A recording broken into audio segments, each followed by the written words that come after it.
Hey guys, it's DT and I am back with another Wonder Woman. That's right, I haven't unboxed a Wonder Woman since this one right here. This is my favorite Wonder Woman, my only Wonder Woman that I have in the collection, but I've been looking for a 1/3 scale Wonder Woman to go alongside my Batman Hush and Superman Hush pieces, so I got this one. I wasn't gonna get this one. I had the Jason Fabok Wonder Woman versus Hydra on pre-order.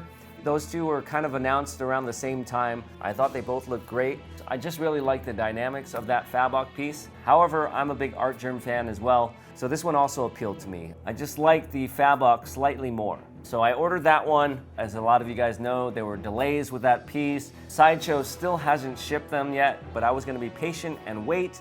However, this one popped up not too long ago for sale, so I decided to jump on it, canceled the other one, and this is gonna be the one in my collection. Now that I look at it a bit more, I think it's actually gonna fit in better with those two other pieces. They're more museum style pieces, not a whole lot of action going on, and this one is kind of the same. So this is the Wonder Woman Rebirth Museum Masterline 1/3 scale. Pretty big piece, of course not as big as that life-size bust. This one does come with a fabric cape. One of the other reasons why I was a little on the fence about it, but you can remove it and not even display it with the cape. So let's go ahead, open this up, take a look. Here's what you get right when you open up the box. We have the contents as well as some assembly instructions. Before we get into the main box, looks like we've got something in here, probably the cape, I'm guessing. And here it is. The fabric cape. You guys know I'm not a big fan of fabric capes. If you like fabric capes and you like posing fabric capes, nothing against that. I think it's kind of cool in a way. I just prefer sculpted capes. Nice shiny cape. We've got the wire here in the bottom as well as in the sides. Got some wire in this middle section as well. So, all right, we'll bring that out in a bit. Let's open the rest of this up. So we got pretty decent sized base here. One of the reasons I opted for this was for the smaller footprint, but this is pretty sizable. Then we've got some pieces of her skirt here, some nice texture on there. And we've got, I guess, her forehead, the hair in front. Now this is kind of the thing I saw on other people that was a little bit weird, and it's this little hair right there that they kind of painted on. Usually your hairline is not just that one section of the part. The hairline continues around the entire forehead. Then we have the bigger portion of the hair right here. Very big clump of hair. As you can see, very detailed with the different strands of hair. And then we have sort of these blue highlights down towards the bottom. A little bit more glossy around the edges here. And then matte on the inside, and then more of a matte over here as well. Let's go ahead and take a look at Wonder Woman's body here. She's got some really good weight to her. She is a 3rd scale statue. Look at the face on this thing. So she's got purple eyeballs, big eyes in that traditional Art Germ style, very small pointy nose. You can see her teeth kind of peeking through her lips. We got a little bit of blush on the cheeks. Very angular face. Looks a little bit weird without her hair and kind of a hole there in her forehead, but we'll see the whole thing in a bit. Just want to give you guys kind of a close-up look at some of this stuff. Very nice portrait. I promise you it's gonna be better with the hair. And then we've got some nice muscle definition in the shoulder area, some texturing in the skin. Look at those delts, guys. 3D delts. Go around to the back. We've got all the muscles in the back. We've got the very shiny torso with the gold eagle there. Nice arch to the back. Nice W belt. Got that texture on her little shorts. Some nice folds in the skin right there. And then down here on the bottom, we've got these cool red boots with the heel. Some nice leathery texture and some killer gold knee pads. She just connects via big key and peg down here on the bottom of her right foot. What is this? The Lasso of Truth. This is like maybe a sculpted PVC or plastic. It's not rope and it's not polystone. Little key and peg there. Nice detail in that rope for not being rope. All right, over here we've got her left arm, which is holding this sword. I don't know if it's metal, but it is very heavy and it's pretty straight. Sometimes you get these weapons and they come to you and they're kind of bent, but this one is pretty straight. She's got her little kind of metallic gauntlets on, kind of a shiny purplish blue. Here's a look at her manicure. She's got pink nail polish, a few little scratches and battle damage to add to the realism. We have her little tiara headband.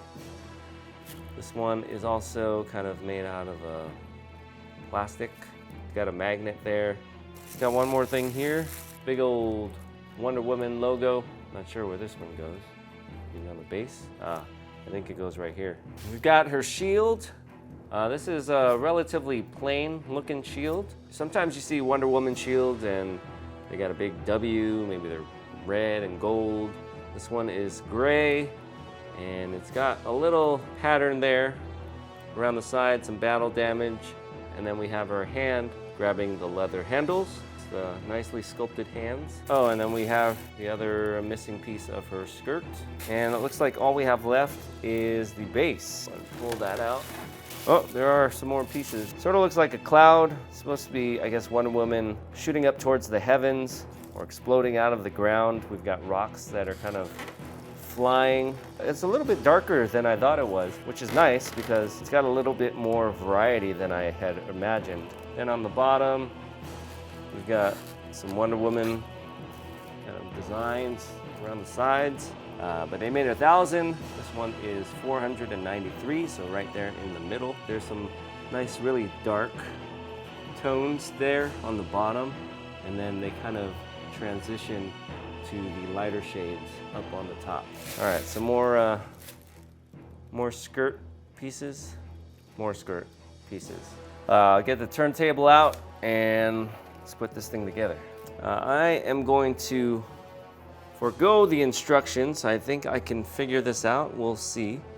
But there's only one place for her foot to go. Right there. It's in there really good. I guess we can put this Wonder Woman thing here. This one goes here in the front. Looks like this one goes here. This one goes here. And this one covers up the back side. Arm with the shield goes up like that. Hand with the sword goes back here. Lasso of Truth has a little key right here. Let's put on the big hair first. Here, I'll take off her arm first so you guys can see. That is an interesting look right there. Then it looks like we put on the front hair, which goes right here. You must use the headband because there's a big seam right at her head. The colors of her face don't quite match the color of her forehead. I'm sure once you put that headband, a little tiara, it evens things out a bit, but it does a pretty good job.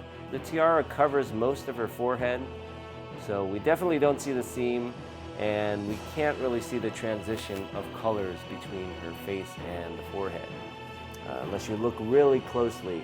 All right, so we'll stick her shield back on. Here she is. I'll go ahead and stick this cape on during the spin around, but here's a look all the way around, Wonder Woman.